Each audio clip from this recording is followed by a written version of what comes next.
Hello, everybody. Hello. I want to welcome you all to the February program of the One World Library Project. I'm so glad to see such a great crowd here tonight. My name is Ann Mayushak, and I'm the board president of the One World Library. And tonight, we want to welcome Farhad and Amtul of Middlebury as they tell us about their pilgrimage to Mecca last year, which was a lifelong dream and a spiritual obligation. I do have a couple of important announcements first. The most important one is about parking. We do have neighbors over here who don't like their driveway blocked. So it's okay if you're parked on this side of the driveway, but the other side of the driveway, people are not allowed to park at. And I would like to take a minute to tell you about the One World Library Project. We are a small community nonprofit whose mission is to bring the world to our community. And we do that through programs like the one tonight. We are very grateful to have the support of the Lawrence Memorial Library that hosts the One World Library programs and also hosts our kiosk of books and films, which is right over here to the right. And these can be, thank you very much, and these can be checked out like any other items in the library. Tea is going around. I hope if you haven't gotten any, just raise your hand and Alice will get some to you. I also want to point out we do have a guest book and a donation box by the door. And that is really important to us, as that helps us keep programs like this coming to our community. One last thing, I did want to remind you on March 28th, many of you will know our presenter, who is Catherine Wilson, and she's going to be talking about her visits to India and her volunteering work at Maher, which is an interfaith NGO that provides shelter to destitute children and women and men. So I think that's all for right now. I'm going to turn it over to Farhad and Amtul. Thank you. Should I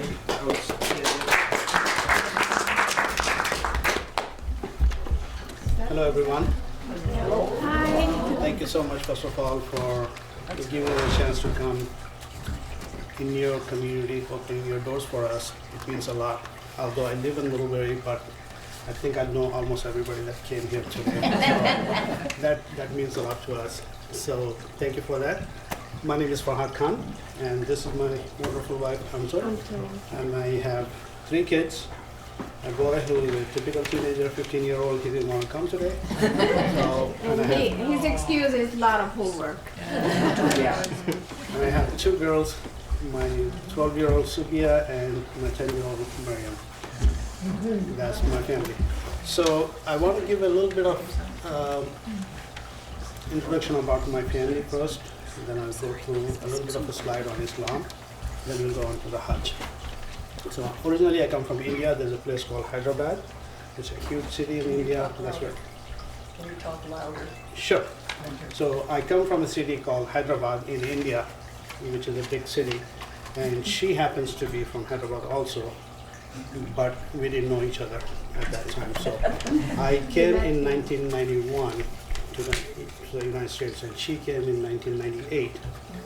And the funny thing is, we had a very traditional arranged marriage that happened in this country. So before I got married to her, I did not know who that girl was.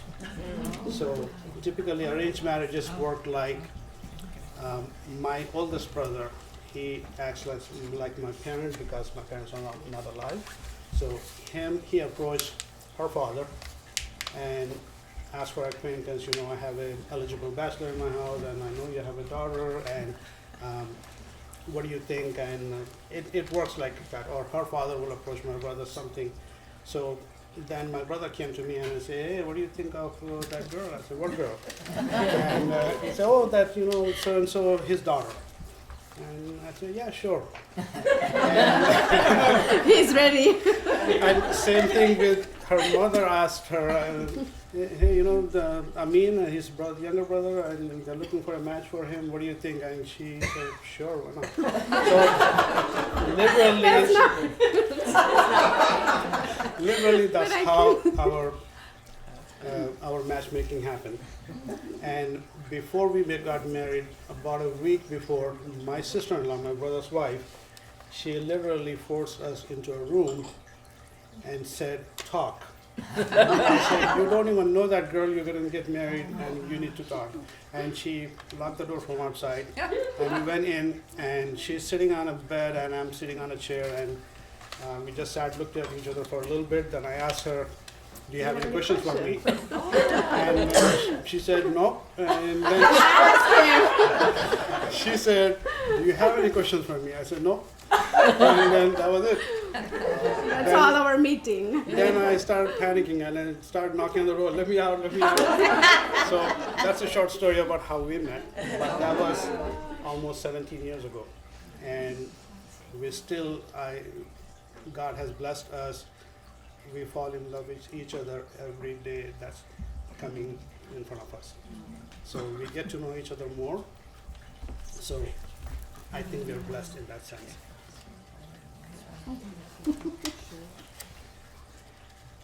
So that is for our personal thing. Now, just want to give you a disclaimer.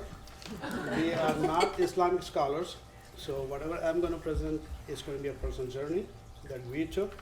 So if you might ask a question, I might not have the right answer. I will just let you know that I don't know. Just so you know that we are not Islamic scholars by any means. This is just a personal journey. And I also don't want to call this as a presentation. We are sharing our experience with you, is what this is to me. This is what it means to us. If you have any specific questions you want to ask Amtul, please go ahead, ask her, and she will be happy to answer. I'll be talking. She doesn't like to talk much, but if you have a question, she will answer you, inshallah. I will try my best. And anything else, if you have a question during the slides, feel free to ask me. That would help me. I want it to be a very interactive program rather than me speaking for an hour, then you start asking questions. So if you have a question, yeah, what is that? And I will try to explain to you. Okay, here, the journey. Actually, so you seem to have a different story on how the math works. Maybe we do that one presentation for our lives. No, it's almost same. Almost the same. Thank you. The journey begins. What is Islam? So this is a brief introduction of Islam. The word Islam is an Arabic word derived from the Arabic words Saum, Silm, and Salam, words implying peace, safety, security, submission, and surrender. By surrendering to the will of God and submitting to His will and law, man can achieve both internal peace and eternal salvation. Who are Muslims? There you go. Muslims comes in different shapes, different sizes, different colors, different nationalities. They all come different. You have a lot of times we think Muslims look a certain way. Sometimes I get fooled when I am walking around in Burlington. I see a Muslim man from Bosnia, and they look just like any one of us here. And it's very, very hard to say. So Muslims come from all over the world. They're all different people. This is just a little bit of an introduction. Also, when we talk about Muslims, most of the people normally associate them with the Middle East. That's our picture. The first thing that comes to mind is Muslims means that in the Middle East, there are actually only 20% of Muslims that live in that area. Most of the Muslims come from the South Asia and Southeast Asia. Indonesia being the largest Muslim populated country in the world. Then you have Pakistan. Then India actually surprisingly is number 3. India has a minority. There are only 12% Muslims in India, but it's number 3 in the world as far as number of Muslims. That's how many Muslims are there in India. So let's go ahead. So this is just Muslims by the region. This is just what I just said to you. In the Middle East, there's only about 20% of Muslims. If you go to Asia Pacific, there's like 62% of Muslims live there. So that tells you how far and how spread we are in this world. Islamic beliefs. So there are some core beliefs in Islam. There are two things that's going to come up. Please go ahead. One is the What did that say? Islamic beliefs. No. Oh, on the symbols? Yeah. Can you go back a little bit? This says Allah, this says Muhammad, this says Al-Quran. That's our holy book. It has no significance to, it's like just. Okay, beliefs. You can put that slide. So the Islamic belief system is founded upon 6 fundamental articles of faith. What does that mean? For you to be a Muslim, you must have all of these in you, otherwise you will not be a Muslim, you will not be called a Muslim. One of the things is belief in the oneness of God and that He is without any partners. That's the first belief. The second belief is belief in all the angels. You heard the angels, Gabriel and Mikhat and all the angels. If we don't believe in any of the, if I say that I'm a Muslim, but I really don't believe in Gabriel, I would not be a Muslim. So it's required that I have to believe in those for me to be a Muslim. Belief in the scriptures which God reveals to His prophets and messengers in general. What does that mean? We call them people of the book, Christians, Jews. All the prophets that came before Prophet Muhammad, at some point God had revealed scriptures to them to bring it to their people. Like you had the Torah, you had the Old Testament, which is, we call it Torah. The New Testament we call Injil in Arabic. All those books, if I say I'm a Muslim, but I really don't believe in Torah, then I'm not a Muslim. I have to believe in all the books that came before the Quran and the Quran also. You have to believe in all the messengers of God, starting from Adam to Noah to Lot to Joseph to Jacob to Moses to Abraham, everybody. If we don't believe in any of the prophet, then we are not Muslim. These are the requirements of being a Muslim. Then you have belief in the day of judgment and believe in destiny and divine decree. That's what makes you the Muslims. Then the second thing is the 5 pillars of Islam. Once you become a Muslim, then what's obligatory for you? What is it that you're required to do once you become a Muslim? Then you go on to, these are the 5 pillars of Islam, and this is what most of the people talk about this thing. Islam has 5 pillars. One is testimony of faith, which means in Arabic it's called Shahada. That means confessing and openly proclaiming that God's oneness and Muhammad is His servant and the last messenger.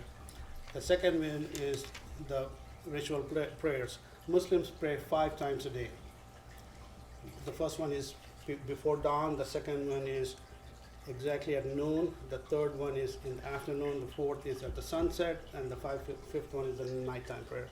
These are obligatory for Muslims to pray. To be a good Muslim, you have to pray. The third one is almsgiving. That's a charitable contribution you have today, once a year. A certain portion of your wealth, you have to give it to poor and needy people. That's one of the obligations. The fourth one is the fasting during the month of Ramadan. And that is a little bit known nowadays. A lot of people know about this. So we fast in the month of Ramadan, this for the whole month. Every day we fast from an hour before dawn until sunset. In the summertime, now Ramadan is coming in summer, so we fast for like almost 17 hours a day, and which is good in my opinion. So that actually one of the reasons, and I tell this to people, and it doesn't say anything in our scriptures, but I tell this to people, right? If you abstaining from eating all day and you feel hunger, you feel you have food but you cannot touch it, right? And you have certain things you cannot do. You cannot eat, drink, not even a morsel of food. You can't have anything. So that gives you an appreciation for food. You watch TV and you see a a poor person from Ethiopia or something and who are starving to death, you feel bad for a second. Once you turn the TV on, it's gone from you. But once you practice that hunger, then you really feel what they feel like sometimes. That's my take on it. The fifth one is the Pilgrimage Hajj, which is what the presentation is about today. At least once in a lifetime, each Muslim who is physically and financially able to should travel to the holy city of Mecca and sacred sites surrounding it and offer the required rites and rituals of the pilgrimage. About children and fasting and praying, is there an age where kids start doing that? We actually practice with them when they are little. Mm-hmm. So actually they want to. So they will get up and they say, I want to fast today. And they say, oh, you really don't have to. And they say, no, I want to. Okay, they'll get up like 3 in the morning and eat with us breakfast. Uh-huh. And then they will hold off until 8 or 9 in the morning. And then we tell them, it's okay if you break the fast, you're a little kid. So that's practice they start doing. And when they become 12, 13, and 14 years old, they actually start fasting the whole day. For us in my family, because they have school, they have after school activities, they have soccer and stuff. So we tell them and say, if you have one of those days, you really don't have to. Because this is all the obligation on grown-ups, on adults. Yeah. It's not an obligation on weak people, for sick people, a woman who's pregnant. It's nursing. So all of those, they're not required. Even the Hajj is the same thing. You have to be physically and financially able, and it's not required for children at all. Thanks. Hajj, the pilgrimage.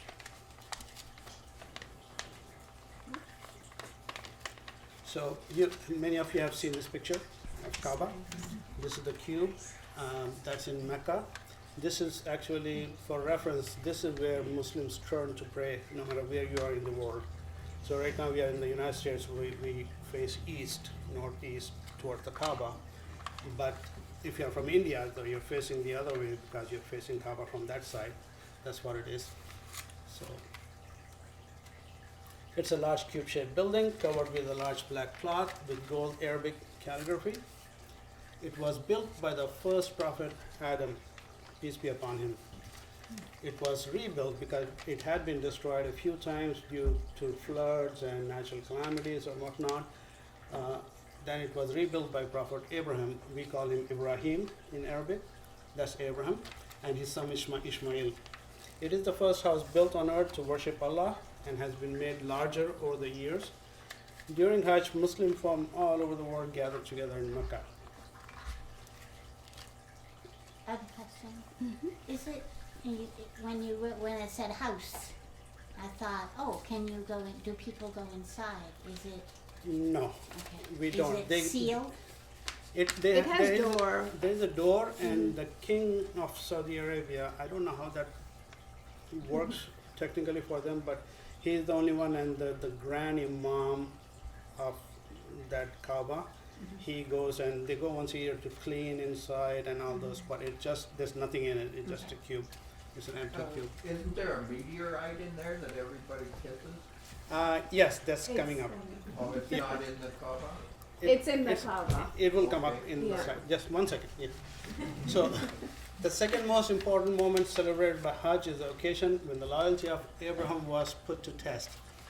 Abraham had vowed to sacrifice everything in his life to the will of Allah. He took his son to a place called Mina to sacrifice him, but on the way he had to throw stones at Satan because Satan was trying to distract him, telling him, Lord, don't listen to what God is telling you. So he had to throw stones at him to ward him off, is what the story goes. God was so pleased with Abraham and his willingness to sacrifice his son, Ishmael, that he was replaced by a ram to be slaughtered. This day is an important day in Hajj and for all Muslims around the world. This day is also known as Eid al-Adha, Festival of Sacrifice. Muslims have only 2 festivals. One is Ramadan, the festival of Ramadan, and this is the second festival, is what we have. On this day, Muslims around the world sacrifice an animal and feed it to the poor people. And now we go on to Hajj. our journey. Is how we started. This is a personal story. And again, please feel free to ask me anything fun you want to ask. Ask her something, please. So, The spotlight. But Farhad, aren't there Uh-huh. 2 Eids? Yeah, that's 2 festivals, Okay. Ramadan and Ramadan Hajj. and this Eid, Yeah. this festival. Okay. Yep. Ramadan is at the end of the 30-day fasting we do. And That's the one, that's the first Eid. First. that's the Eid. first one. And then this is the This is second. the second. The Abraham one is Yeah. the second. This comes exactly 2 months and 10 days after Ramadan is over. Ah. Before and leading up to Hajj. So a lot of times this is nothing religious, this is very cultural. I was talking to Marita the other day. It's like people want to Invite throw you. feast at you because you're going for such an important journey. They'll invite you to their homes and they make these flower garlands, the real rose garlands, and that's an Indian tradition. Before you go, they'll invite you and they'll put garlands on you. And they did on me also. I didn't look good, so I took it off. So they do that, and then they will ask you, they'll request you for prayers while you're on your journey. This is a very sacred journey for us, and when we go into some of these places, God has promised that if you had asked for anything, I would not refuse you. So people take it literally, and they request us, when you go there, can you pray for my father who's sick, or I have debts to pay, or I have this going on, that going on. They ask you. So we get invited a bunch of places we do. And we go there, it's a lot of fun. So, And we eat a lot. and from Vermont, this is the first time 9 families, 9 of the couples went together from Burlington. So we were the only couple from Tilbury, but I have 8 other friends. And the funny thing about our chemistry in this state is all 8 of those are my best friends. All of their wives are our best friends. Yes. All of their kids are our kids' best friends. So it's a wonderful, wonderful group of people. So we all decided to, this year we said, okay, we should go for Hajj together. I said, well, yeah, that's like $10,000 a person. But it came together and we went. So a lot of people had invited us, so we went to visit people, and a day before or 2 days before departing from Boston airport, I went to, this is my brother, Amin, he lives near Boston. So we went to visit him. We stayed there a couple days, and a couple of those colleagues who were going with me, they wanted to go from his house also, they came to join. So just the day of leaving, we took a couple pictures. I just wanted to show you. And this is my wife, that's my sister-in-law there, and this is She's our... the one she went with us, that lady. Which lady? That- Oh yeah, this one. Mhm. And this is our family, my brother's family and my family, just before we hit the airport. And this is at the airport itself. And this is another funny thing was, we went 4 hours before our departing time, which was ridiculous in my opinion, because I try to make it like at Burlington Airport sometime and make it like 15 minutes before I make it. Don't ever do that, please. But we went there, and just our luck, in front of us there were like 40 college kids who each and every one of them had extra luggage. So they had to pay for the extra luggage, and they have to weigh them, and they have to go through this. So if we stood in the line for 3 hours before we got in, and some of my colleagues were like starting to panic. Oh, we're gonna make it, and I said they already promised us they're gonna let us go. That's fine. So that was a very, very tense moment for us, but we made it. So, and we had to stop at Dubai. We had an overnight stay, and I have a couple of childhood friends who live in Dubai who came to see me. I haven't seen them in 28 years, I think. So I got to see them. So we landed there at 9:30 at night, and they came, got us. By the time we got done eating, it was like 11:30. They said, we have to do something. I said, what do you mean? Oh, let's go see Dubai. So which was a drive by Dubai. We did the whole downtown and everything, and we stopped at Burj Khalifa. The only thing we could do was take some selfies. I could not get that building in my frame. That's how tall that building is. But that was like 2 in the morning, 97 degrees in Dubai. and humid. That's how hot it gets there. So the moment from air conditioned, the moment I go out, my glasses will fall out. You just can't see anything. So from there we landed in Medina. This is the city of the Prophet. This is where the Prophet is buried, inside that mosque. That's where he lived the final days of his life. And we landed in Medina. Another thing was we forget. We stay in an airplane. It's very nice, like cold, 60 degrees, 65 degrees. Then we go into the airport, go through the immigration, a couple more hours. It's very nice, pleasant. The moment you open the door, you go outside, it hits you in your face, 120 degrees of burning heat. And you come to reality. And one thing I always thought about is, gosh, how did those people live 1400 years ago with nothing? We have air conditioning, we have shoes, we have boots, we have clothes to cover. Those people, how did they? That's the first thing that crossed my mind. And Saudi Arabia does not have an ounce of green in them. It's just all completely brown landscape. If you ever, like before you land into Mecca or Medina or even Jeddah, you don't see anything green. The only thing they have is some date palms. That's all they have.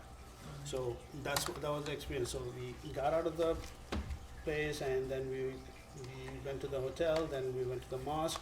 We stayed about 5 days in Medina. This is not a part of the Hajj requirement. This is just because we are going to Mecca all the way. We wanted to see Medina. So this is the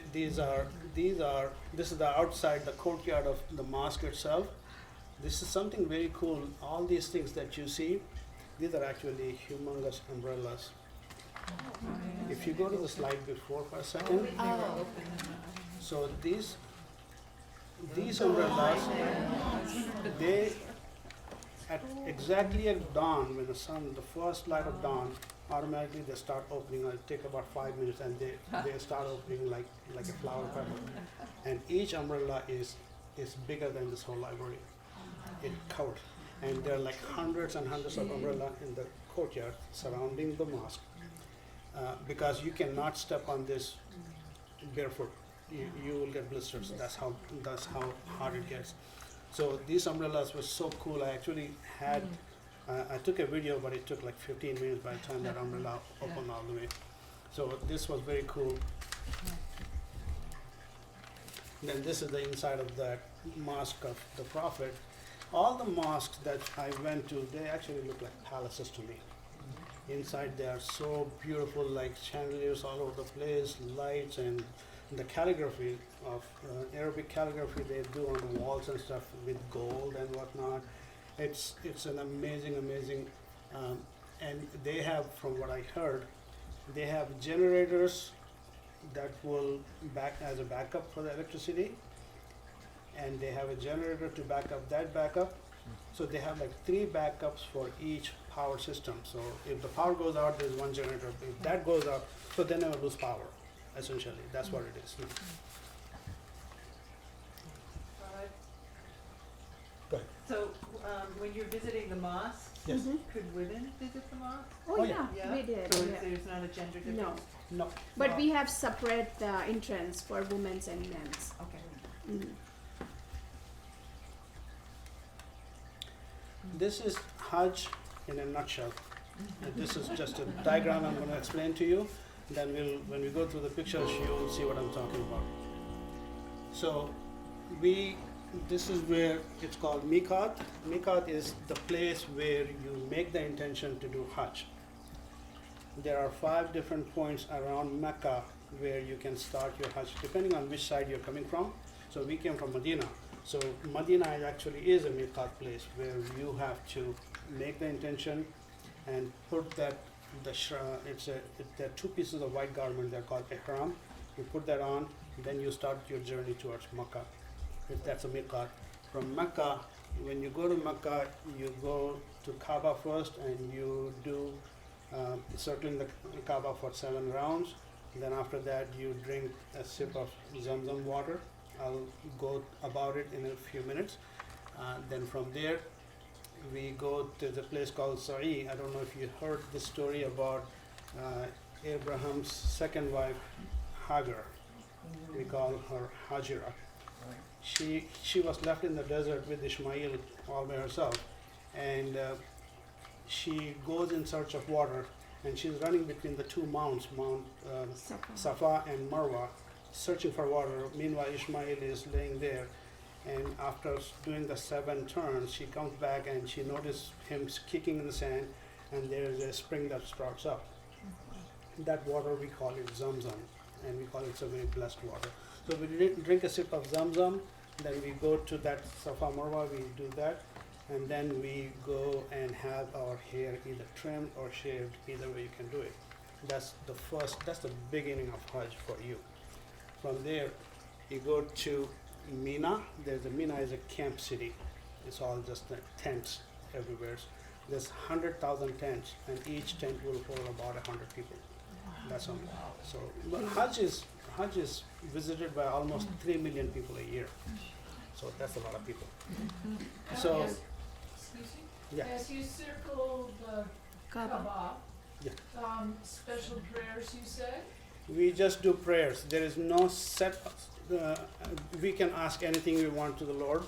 Oh, Yeah, there's recommended prayers from the Quran that you can do, but nothing is required that you have to do. Without that, you can't have your Hajj. is there some kind of chanting or singing? No, it's just calling Allah's name. Some people, Can people do that to themselves? Exactly. some people do it louder. Uh-huh. Some people actually will just go on a rhythm. Some people will go like a group of people, like our group, like 18 of us we went. So we stay together, and one of them starts chanting, and they all like rhyme with them, and then before you know, it looks like everybody's doing the same thing. But it's not required. You can do it within yourself, or you can do it out loud. It's nothing required. This is when you do the prayer list from all the people who sent you requests. Yes. This is one of the places actually where I had my system down when I did that. I had 7 rounds, right? The first round, okay, I'm going to pray for my mom and dad had passed away a long time ago, so I pray for them, have mercy on them. Whatever you want to pray, I do that. The second one, I have my sister who passed away, one of my best friends passed away, I pray for them. The third one, I pray for my kids, make my son to be a gentleman, noble gentleman, have them get good grades, I ask whatever you want, you can ask anything you want. The fourth one I ask for all our friends and families and stuff. The fifth one I do this, sixth one I do this, then the seventh one I try to do for the entire humanity. I like to pray for the world peace, coexistence. We talk about all of these things as a statement, but it is so important that we practice. My life has been spent, even back in India, I have worked in a lot of interfaith groups. I have always done interfaith work. So I feel that before you are a Muslim, you are a human being. Before you are a Muslim, before you are a Christian, you are a human being. If you don't feel the pain of a fellow human being, then you are actually not a Muslim, in my book. So You go counterclockwise or? the Kaaba, it's all counterclockwise. Is there- Counterclockwise, yeah. Yeah. On the pilgrimage route, are you walking? We are walking. And Yeah. how far, what's the distance there? This one from Mikhat, from Medina to Mecca, it's a 5-hour journey in the bus, which took us only 13 hours because of there's checkpoints all over the place. Because they want to make sure that people who are only applying for Hajj comes for Hajj. Not everybody just comes, because they discourage locals to keep coming back for Hajj, because the 3 million people is not easy task to maintain, and if you allow everybody, that becomes 4 million people, and they don't want that. So we have checkpoints, and we have bathroom breaks and whatnot, and we left at 2 in the afternoon, and we didn't get to Mecca until almost 1 in the morning. And it's a journey, but we loved it. We enjoyed it. There's hardships, but it's all fruitful at the end. So 1 in the morning is when you started your 7 and As soon as Yes. that's one of the things we do. As no matter what time, it's not that you have to go out there at 1. No matter when you land there, that's the first thing you do. You go to Kaaba, you do the circling of the Kaaba, and you do the sa'i, and you do the Zamzam, and you trim your hair. That's the first part of Hajj, and that's not actually the requirement of Hajj, but that's something that you have to do as soon as you get there. From How there, long does it take to do a circle around? if you almost an hour, 55 minutes to an hour, One And you circle. do the. No. No, no, Seven. seven. and depending on how many people are there at that time. And you do the 7 all at once? Yes. Yeah, you those you don't take a break in, unless you something extraordinary happened to you. But no, But it's not an hour, it's not 7 hours, right? no, No, 1 no, hour. no, no. Oh, 1 hour total. okay. Yeah, yeah. I thought, You had to apply to get like a passport or permission to come and do it, though. You have to get a Hajj visa, which is a different kind of visa, where then they can account for who's coming for Hajj. people. And the moment you go into Saudi Arabia, they will take your passport away from you, and because that's what the requirement is for them.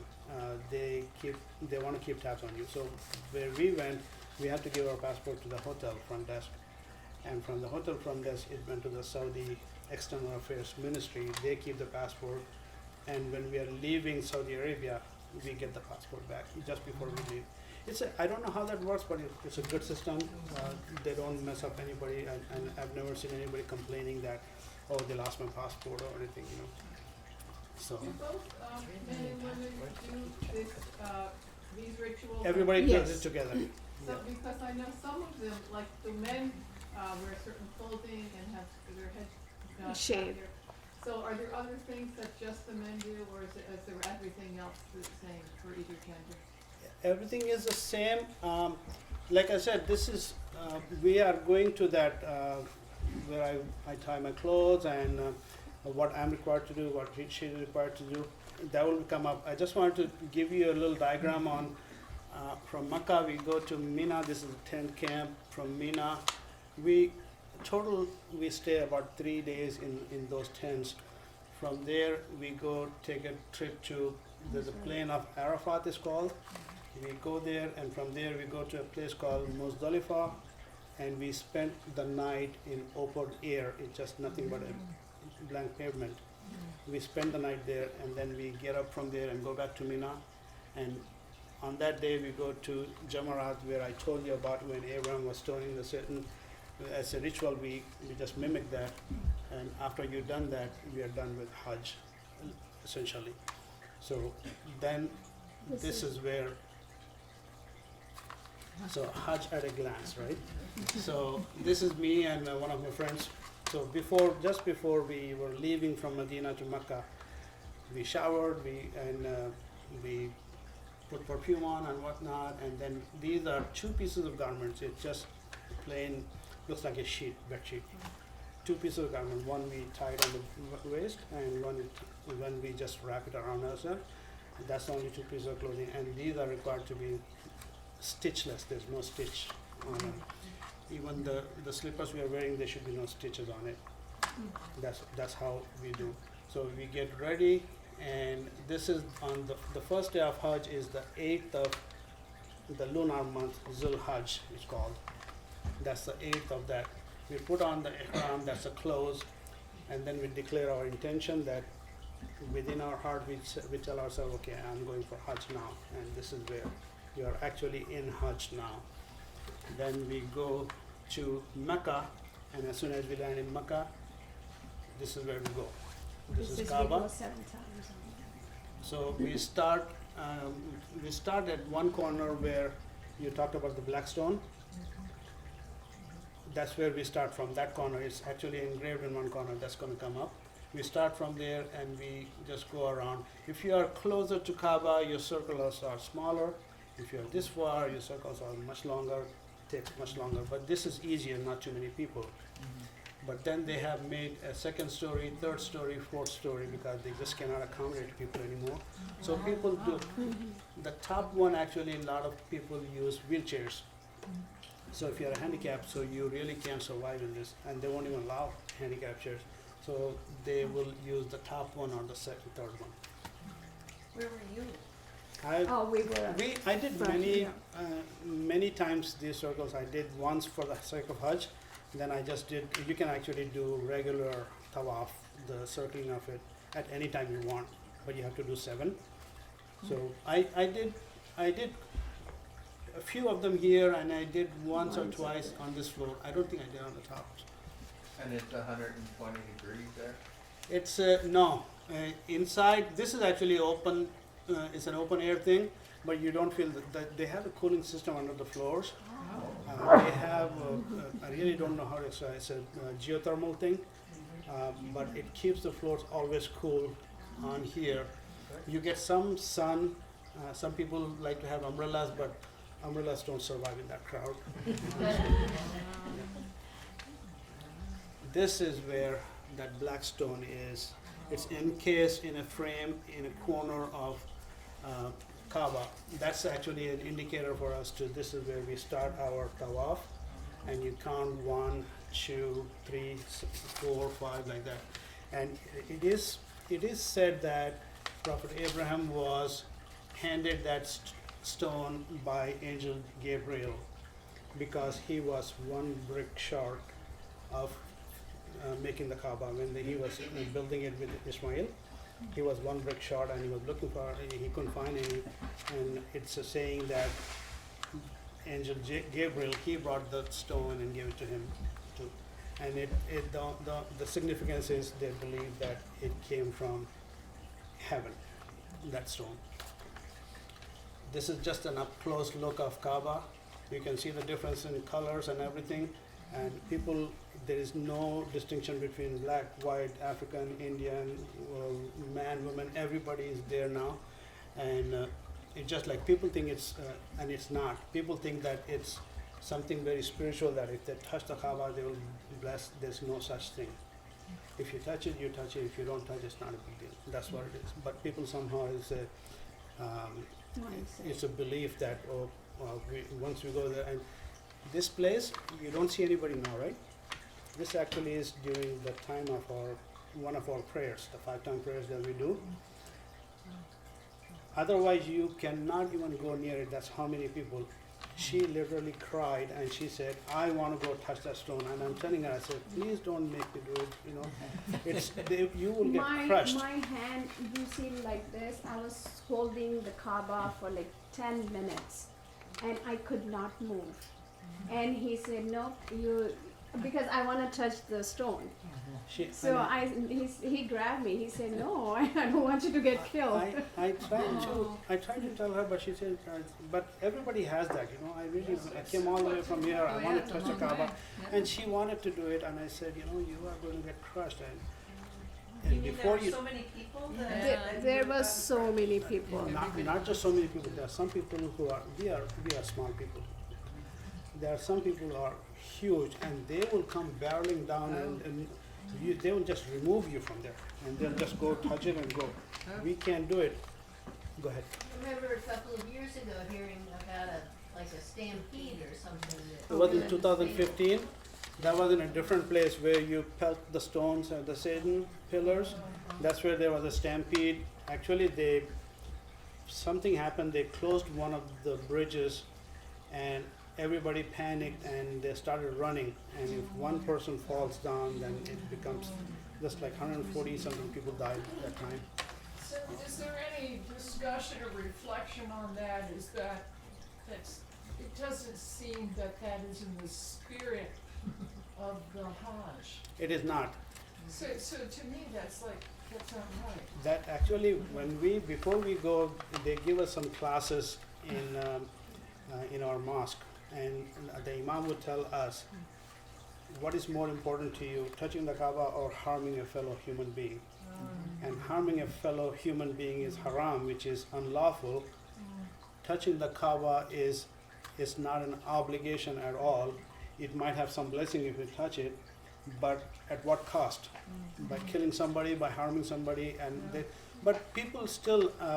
The amazing thing about this is, you have people coming from 100 different countries. They don't speak your language. Some of these people that come from, I've never heard of these countries before. They come, they don't speak your language. Somehow we are able to communicate, sign language and whatnot. But when it comes to getting to Kaaba or something, these people will not Even the Saudis can't do anything because they can't speak their language. That's how it gets. But Saudis are getting much and more streamlined about how they are organizing the Hajj. About 15, 20 years ago, there was a fire in one of the tent cities, and like 1,400 people had died. And it used to be a very common occurrence. Like people will bring gas stoves with them in the tent. They want to cook there, and even though it's prohibited, they'll do it and they'll start a fire. So now they have made it so hard for you to bring all these things, and all those tents has gone through fireproofing and all those. You can't even light a fire anymore, even if you want to now. That's how they're doing. I'm curious if you were there during a time of the day where there was the call to prayer, and what that felt like to have everybody around you. So if you're in the middle of going around the circles, as soon as the call of the prayer starts, you stop right there. Wherever you are, you sit down, and they'll give you like 10 minutes, and you sit, you make your rows straight and everything, and you sit down. And then the imam will get up, and we all get up and we pray. The moment we pray, then we start circulating again. And what did that feel like to be surrounded by, so many fellow So praying? one story, I went in 2015 as well, not for Hajj, but I went for a different reason. It's a smaller pilgrimage. It's called Umrah. That's a non-seasonal Hajj, people call it.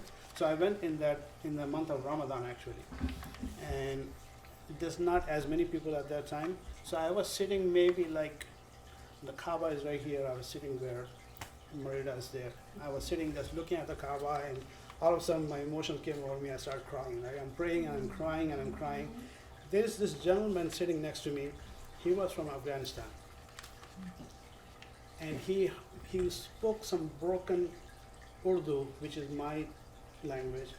And he looked at me, he looked at me, and he put his hand on my shoulder and said, he's listening.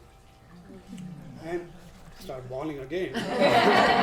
It's so remarkable when the feeling like you're asking, it is so remarkable when you are there, you are in a different zone. I had a store. I was so worried about how the store is going to run in my absence. One of our cousins came to help us out while we were gone. We never thought about it. We didn't even know we had a store. That's how engrossed we were. I forgot the kids too.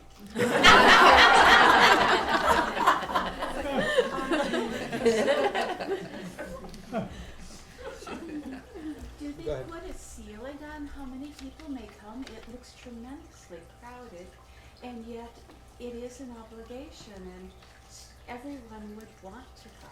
Everybody wants to. That's the dilemma that they are dealing with every year, because the population is increasing, Muslim population is increasing, and when you have an increased population, there's an increased expectation that, oh, I want to go for Hajj. That's why they try to discourage people from coming back and again and again. It's not an obligation. Once in your lifetime, if you've done it, you've done your job. Even Prophet Muhammad, peace be upon him, he did it only once in his life. He didn't do it more than once. It's just people are like, they become fanatics when it comes to this. They think that they're getting more, benefits by doing it. It's actually not. But the Saudis, the government over there, they try to explain to you, don't overdo it. You don't have to do it. But again, the expansion around that picture I showed you, they keep expanding the area of Kaaba now because they just want to keep. When I went in 2015, there was only 2 stories. Now it's 4 stories now.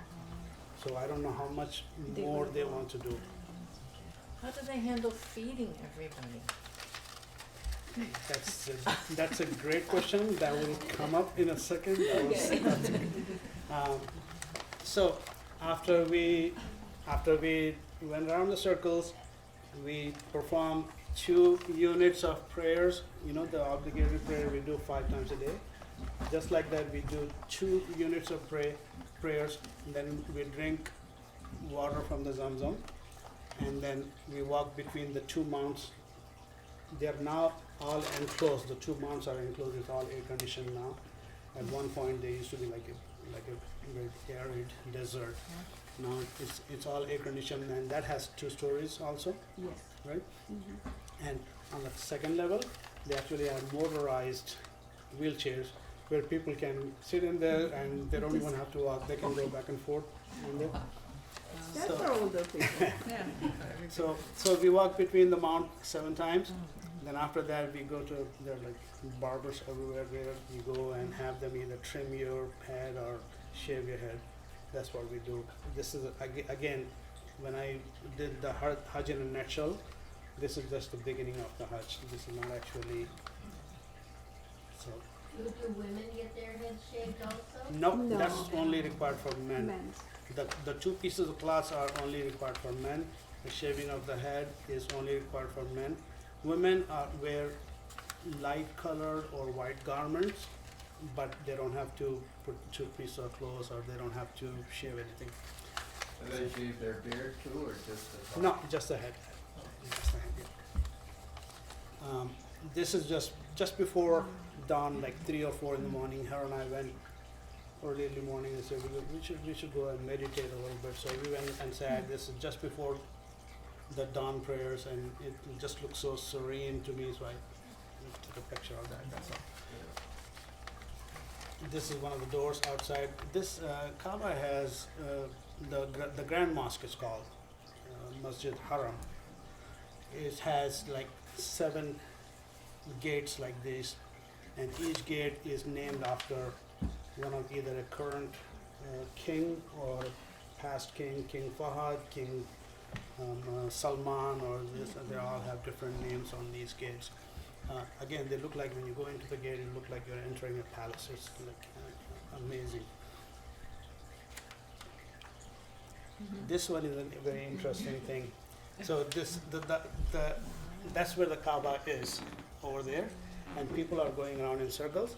And when you have like 1 million people going around, it's going to get dirty. It's going to get people are just like sweating and whatever it is, right? So there's cleaning going on as we're talking.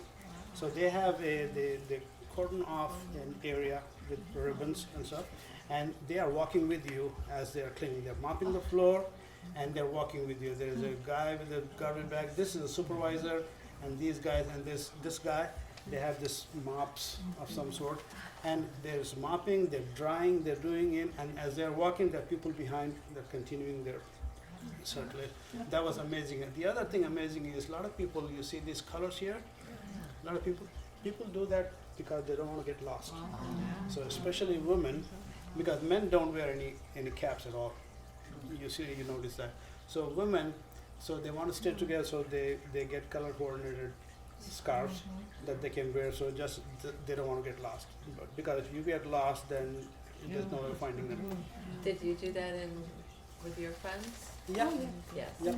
We have same scarves. What color? It's blue and white. Mm-hmm. Yeah, I was under the impression that everybody wore white. Only men. Man. Just the men. Only men. This is a couple of nighttime pictures. This is one of the gates of that mosque. I was on the 2nd floor. There's a window. I thought it would look very nice to me, so I took a picture. That's all.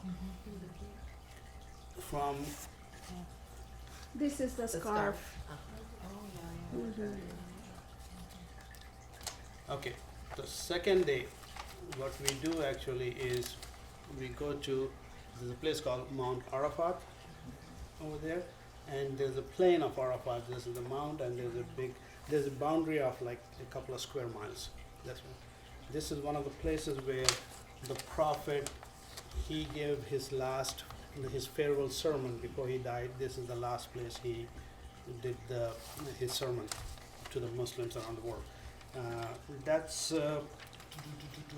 Before I go to it, I just want to give you a couple of fun facts about the Grand Mosque. The Grand Mosque has an area of 3,840,000 square feet, Wow. and it can accommodate almost 1 million worshippers in the mosque. But if you count the outside courtyard, it can go up to 3 million people. That's how big that is. Okay, go ahead. So this is the Mount of Arafat, and this was one of the hottest days when we were there, and we walked from our camp to from Arafat. There's a different place of tents. We went there from there, and we wanted to go to this mountain, and it's 3 miles, I think, and 120 degrees, and those umbrellas won't do anything in my opinion. But this whole mountain is covered with people. They're climbing this just like that, and they're wearing. I cannot survive in that. I'm always worried that it's going to come loose on me. But these people are climbing all the way up top. We didn't go up there, but it doesn't. It's not. Again, it's not required that you have to go up there, as long as you are within the boundary of it, and it's one of the most important days of the Hajj. The Prophet actually said that if you did not do Arafat, you did not do Hajj at all. That's how important it is. So we go and we stand in prayers in this area before sunset, and again, one of the sayings in our belief is Allah would not deny you if you ask for anything. That's a belief. So you stand there and you start crying and you ask whatever you want, and a lot of people have a lot of things on their mind, right? So you ask for whatever you want. So you're required to stay all day in that area. And when you're done, you go back to the Mina camp, which is going to come up. Go ahead. That's another picture of that. Can you go back one? Okay. From that Arafat place, we go to the place called Muzdalifah. This is the open air place where we spend the night. So we are supposed to go there after sunset, and we stay there. We have these rows of sleeping mats. They give you, each of you, they give you a sleeping mat. It has a little pillow attached to it, and we line them up, and there's one line of men, there's one line of women. So my group, let's say my group is right here, so my wife's group is right here. That's how we do. We stay there, we sleep for a little bit, and we get up before dawn and we stand in prayer. And in the morning, after our morning prayer, then we depart from here and we go to the Mina camp. Oh, when you're doing this 3-mile hike in 120-degree weather in 2 pieces of cloth with no stitches, Yeah. You're not allowed to carry a bottle of water, right? Yeah, we are. You are. Oh, good. Actually, that's one thing about the Hajj is literally every 15 feet, there's volunteers handing you ice cold water. And by the time I get to the next station, I'm done with that bottle anyways, I'm going to grab another one. That's how I was logging on my iPhone how many miles I have walked in a day. There were days I walked like 25 miles in a day. That's a lot. And I lost weight. And I was gonna say, you look thinner there. So the third day of, this is the 10th of Zul Hajj. This is the day of the festival itself, we call it. That's the day. This is the picture of Mina camp. These are all the tents that you see. There's 100,000 tents in this area. It's almost like a city in itself. Each tent holds about 100 people there. So the first day is the first day for everyone. All 3 million people arrive on that first day. No, people arrive, they can arrive before Anytime, that. okay. They don't begin the Hajj.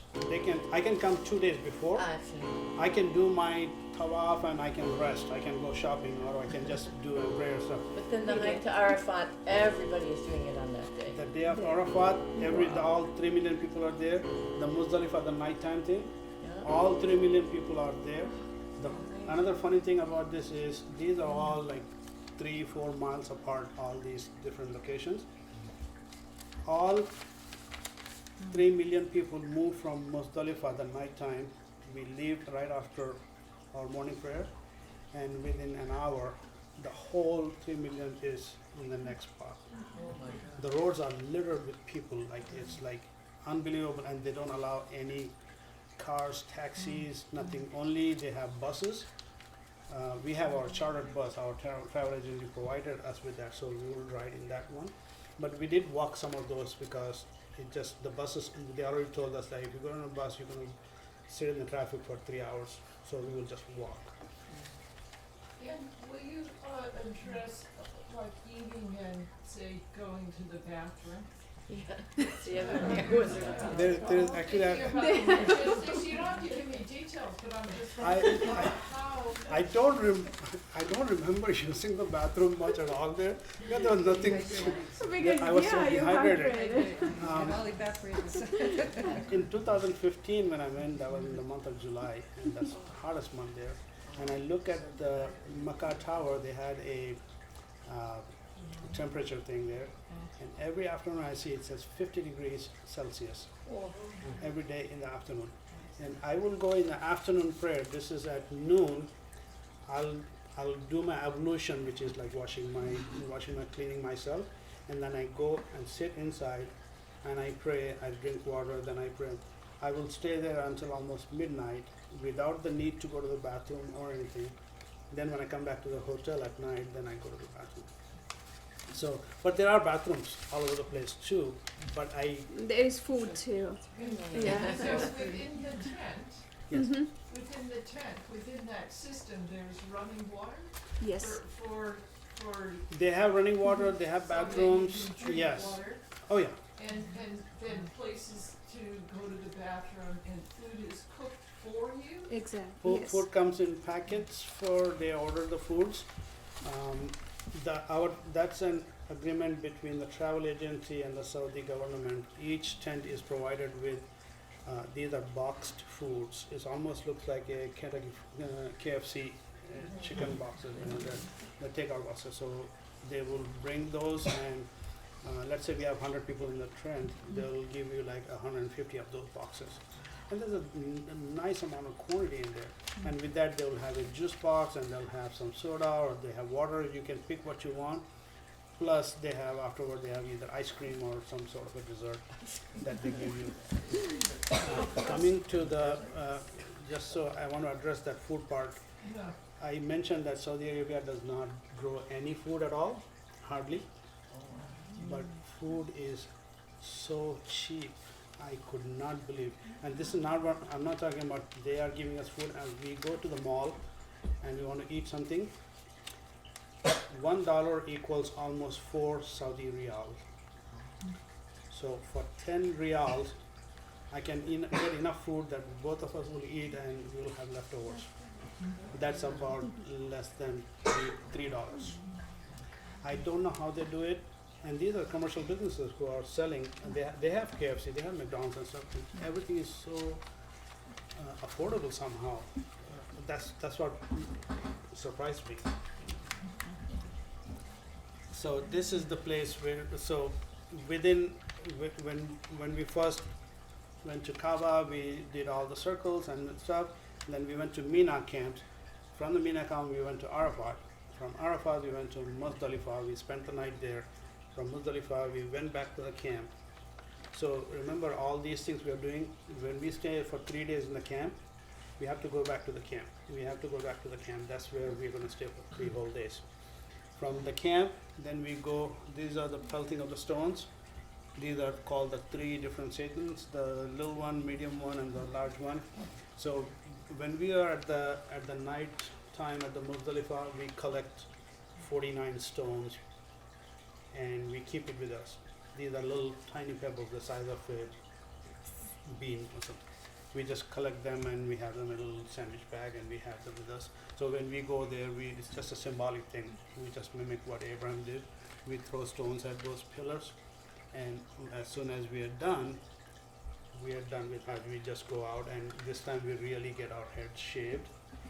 That's the real after Hajj thing. Once we shave our head, our Hajj is done.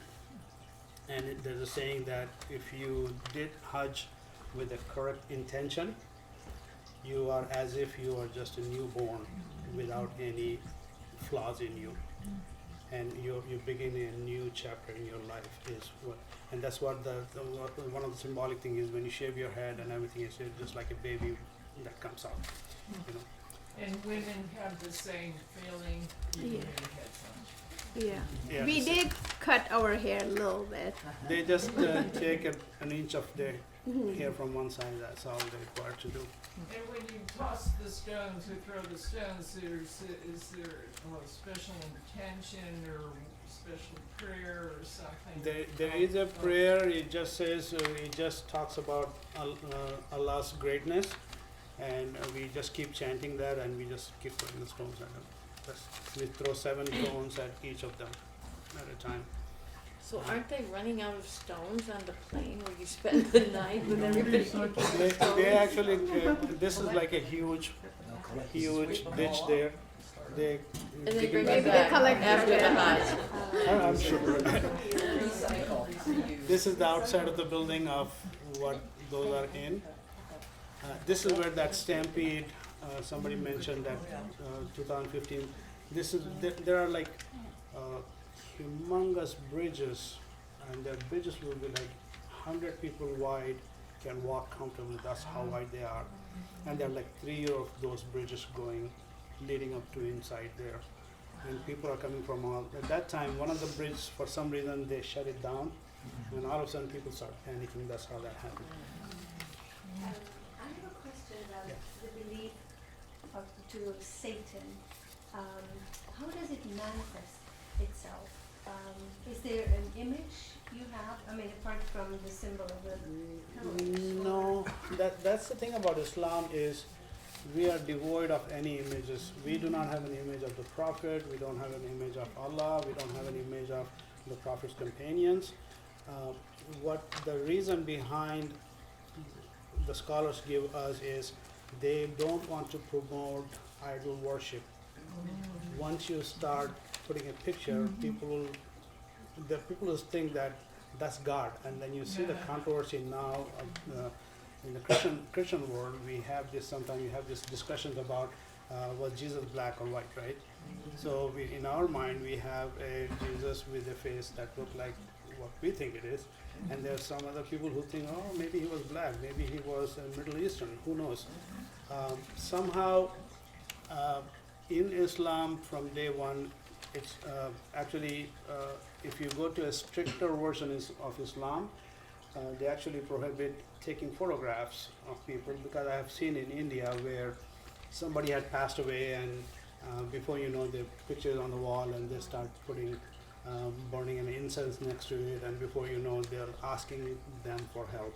So that's what Islam prohibits, asking anybody else. But even Prophet Muhammad, peace be upon him, we are not asking him anything, because he is not able to give us anything except God, is what that is.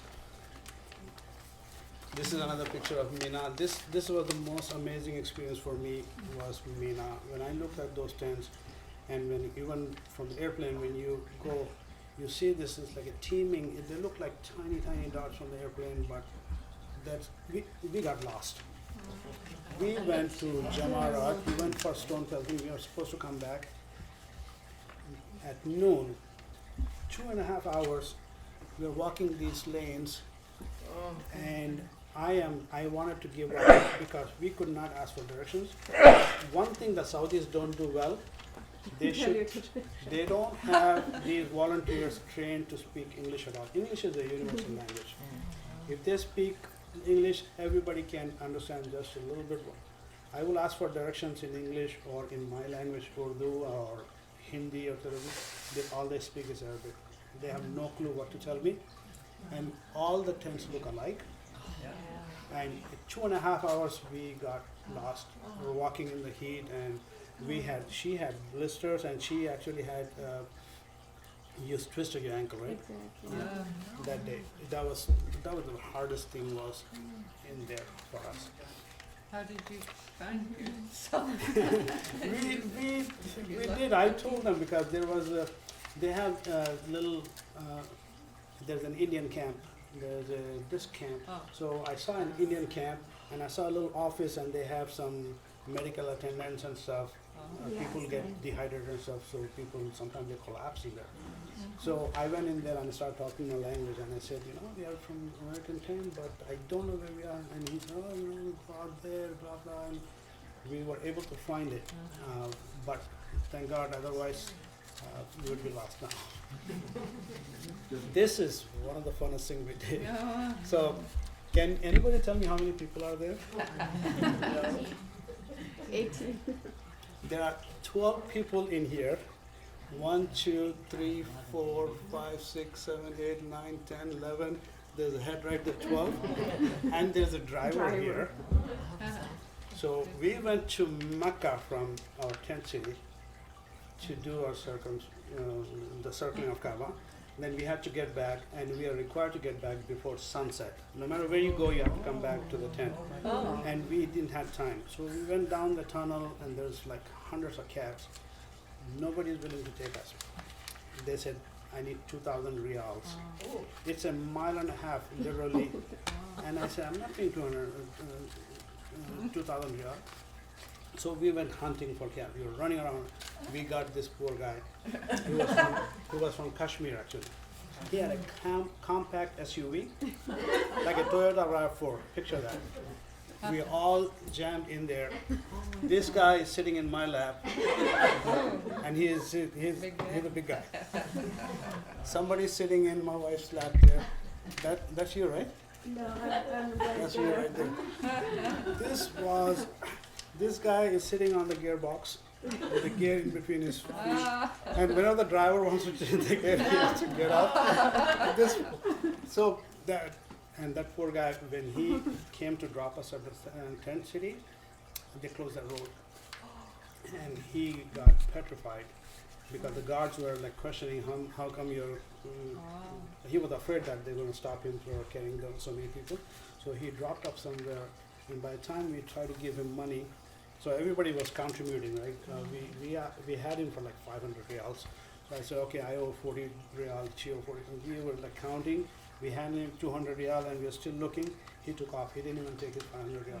He was so afraid, that poor guy. So this is one of the fun. This is just a city of Mecca. I just want to give you some reflection. This is where that Grand Mosque is, this area. This is called Mecca Tower. It's a clock tower. It's actually bigger than the Big Ben. It's humongous. All these buildings that you see from here, going all the way here, all of these buildings, these are all hotels. These are all 5-star hotels that we stayed. We stayed in this building actually. This one. No, we were on this one. We stayed in this building. These are like 6 towers lined up. Millennium Towers it's called. That's where we stayed. So we will get down the elevator. We just walk across. It's here, right? But it takes half hour for you to get down and go all the way in to pray. That's how it was. But that's the clock tower and the picture of it. These are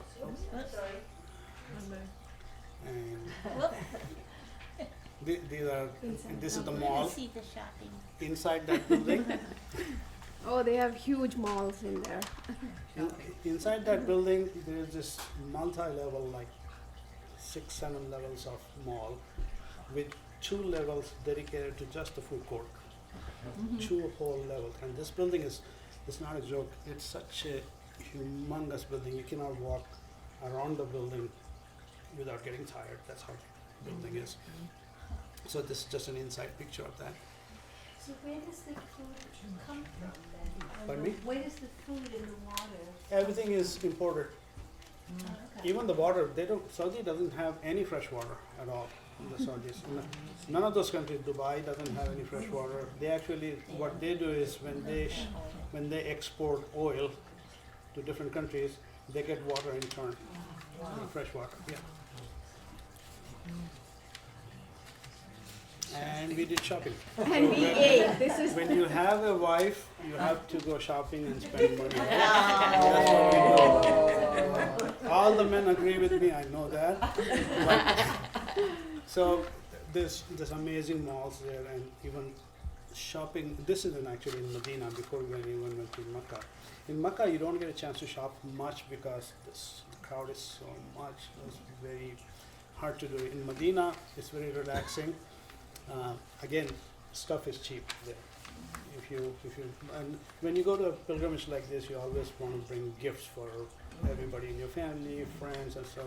So we went shopping and we stopped to eat, and that was one of the pictures that we took. That's a nice picture. Very nice.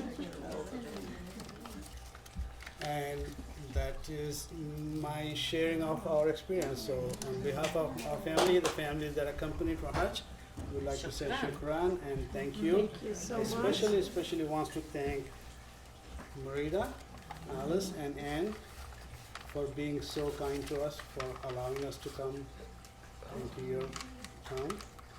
Thank you so much.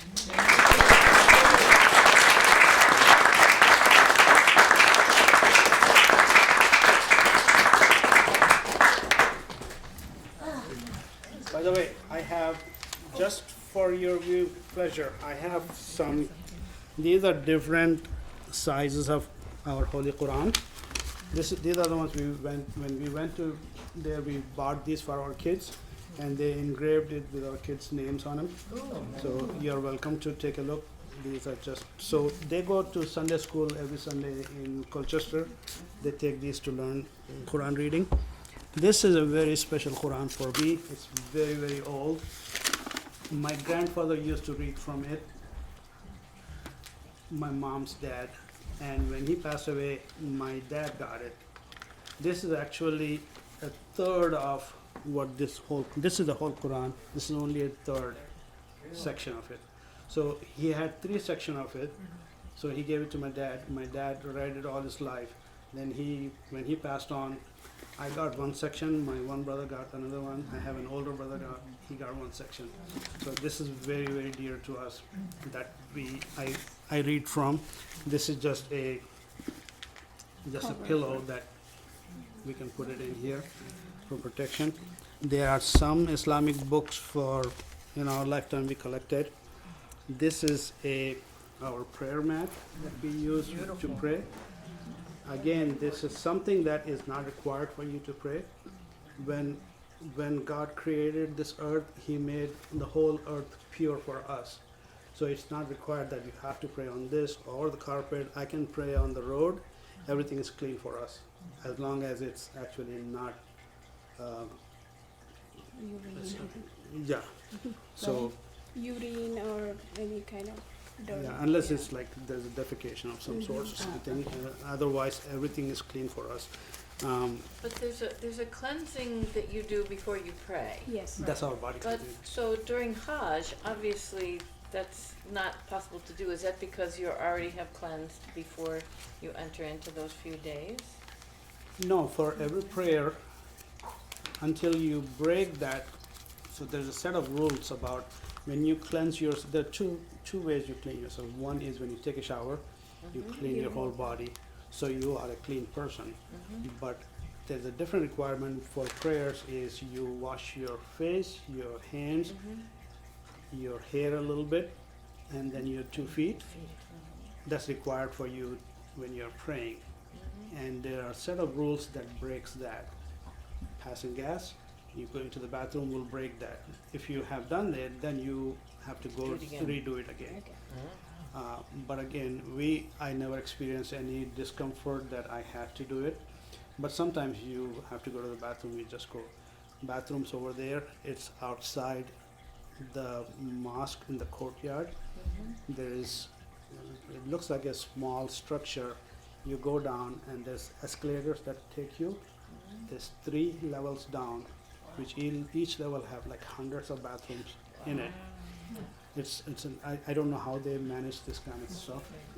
So, but like when you were doing the 7 times around the Kaaba and the call to prayer would sound, not everybody can go right then to do their But when washing. you are doing the circling, you are are in the. You're already cleansed. Exactly. Got it. Yeah. So that's the prayer rug. You want to show something? This is what men normally wear. I wanted to wear this, but I don't look good in these things. So I don't wear this. So most of the Saudis, you'll see them, they wear this. Again, this has nothing to do with an Islamic dress. Islamic dress requires you to just cover your body regardless of whatever you wear. I can wear pants, I can wear. These I like a lot. These are from my country, from India. This is the one I'm wearing. It's called Abaya.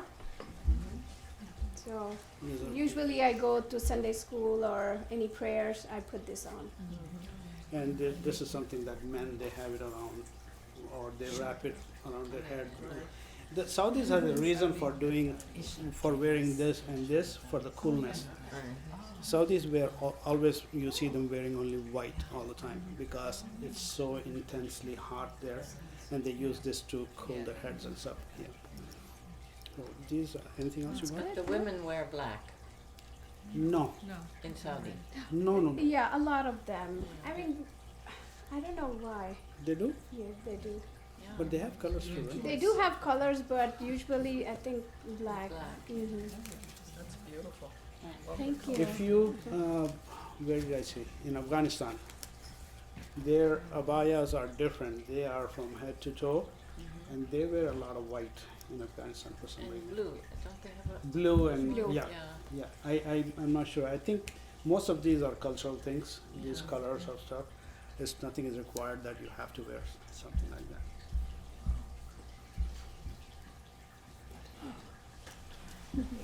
Thank you so much. Thank you. Thank you.